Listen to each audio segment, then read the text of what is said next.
जी हाँ दोस्तों, आप सभी को बता दें, जहाँ पर ईडी ने रिया चक्रवर्ती से ये बड़े सवाल किए कि आपके पास ये पैसे कहाँ से आए। तो ऐसे में रिया चक्रवर्ती बड़ा खुलासा नहीं कर पाई उन पैसों को लेकर, लेकिन जो भी उन्होंने फाइलें पेश की हैं ईडी के सामने, उसमें साफ साफ बताया गया है, जहाँ पर ये लिखा हुआ है कि रिया चक्रवर्ती के पास करोड़ों की संपत्ति है ही नहीं। जहां पर उनकी पिछले कुछ सालों की इनकम को उसमें साफ साफ देखा जा सकता है कि किस प्रकार से ईडी के सामने जो फाइल पेश की, उसको देखकर ईडी के भी होश उड़ गए।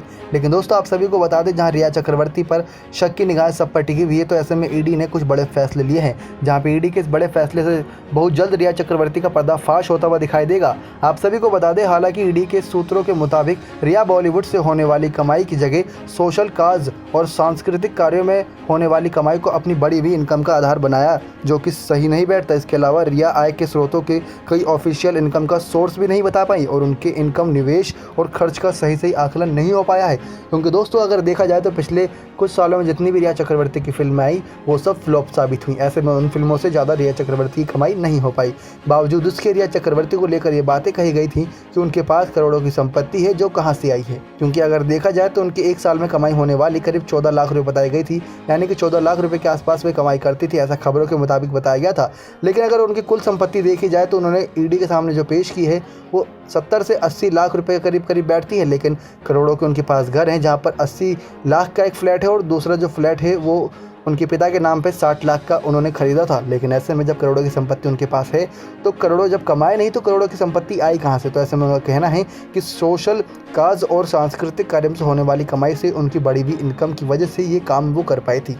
लेकिन दोस्तों, आप सभी को बता दें, ईडी ने रिया चक्रवर्ती और उनके भाई शोविक चक्रवर्ती और पिता इंद्रजीत चक्रवर्ती की साल भर में हुई बातचीत के चैट खंगालने के लिए एक बड़ा फैसला लिया है। क्योंकि इन तीनों के फ़ोन जब्त कर लिए गए हैं और अब फ़ोन डंप एनालिसिस के जरिए डिलीट किए गए डेटा को रिट्रीव किया जाएगा। यानी कि फ़ोन डंप एनालिसिस की जाएगी कि इस फ़ोन में पिछले एक साल में ऐसी कौन सी चीज़ें थी, एक्टिविटी थी जो की गई थी। अगर की गई थी तो क्या वो डिलीट कर दी गई है। जो डिलीट कर दी गई है उनको खंगाल कर आप सभी के सामने पेश किया जाएगा कि इस कारणों पे इनके पिता और इनके भाइयों के बीच चर्चाएं होती थी कि सुशांत सिंह राजपूत के साथ क्या कौन सा बड़ा कदम उठाना है। क्या इसमें पिता इंद्रजीत इनको बड़ी राय दे रहे थे, ये तो आने वाला समय ही बता देगा। लेकिन सुशांत सिंह केस से जुड़े 6 अहम किरदारों को एक साथ बुलाकर ईडी ऑफिस में पूछताछ की गई। इनमें रिया चक्रवर्ती, शोविक, पिता इंद्रजीत चक्रवर्ती, मैनेजर श्रुति मोदी, रिया चक्रवर्ती के सीए रितेश शाह और सिद्धार्थ पिठानी भी शामिल थे। बता दें कि राजपूत के 74 वर्षीय पिता के सिंह ने पटना में 25 जुलाई को रिया के और उनके पिता के और उनके माँ और उनके भाई और 2 अन्य व्यक्तियों के खिलाफ केस दर्ज कराया था, क्योंकि उनको शक था कि इन सभी का कहीं ना कहीं बड़ा हाथ है सुशांत सिंह की अपनी जान लेने पर। तो ऐसे में इन सब पर शक जताते हुए पिता के सिंह ने ही बड़ा आरोप लगाया।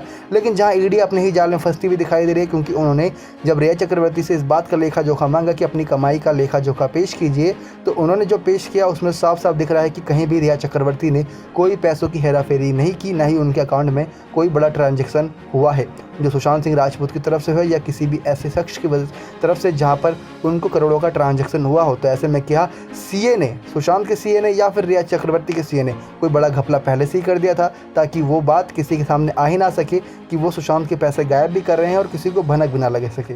तो ऐसे में 15 करोड़ रुपए को लेकर अभी तक खाते का खुलासा नहीं हो पाया कि 15 करोड़ रुपए आखिरकार गए कहाँ। क्या सच में पिता के सिंह ने ये बयान जो दिया है कि उसने रिया चक्रवर्ती ने सुशांत के 15 करोड़ गायब किए हैं, तो क्या ये सच है कि या फिर झूठ। क्योंकि अब रिया चक्रवर्ती धीरे धीरे कहीं ना कहीं सुशांत केस से मुक्त होती हुई दिखाई दे रही हैं, क्योंकि ईडी की पूछताछ में कोई बड़ा खुलासा नहीं हुआ। अब सबकी निगाहें टिकी हुई हैं, तो वो है सिर्फ और सिर्फ सीबीआई जांच पर। सीबीआई जांच ही कर सकती है कोई बड़ा खुलासा, लेकिन आने वाला समय ही बताएगा। नेक्स्ट 9 लाइव की रिपोर्ट।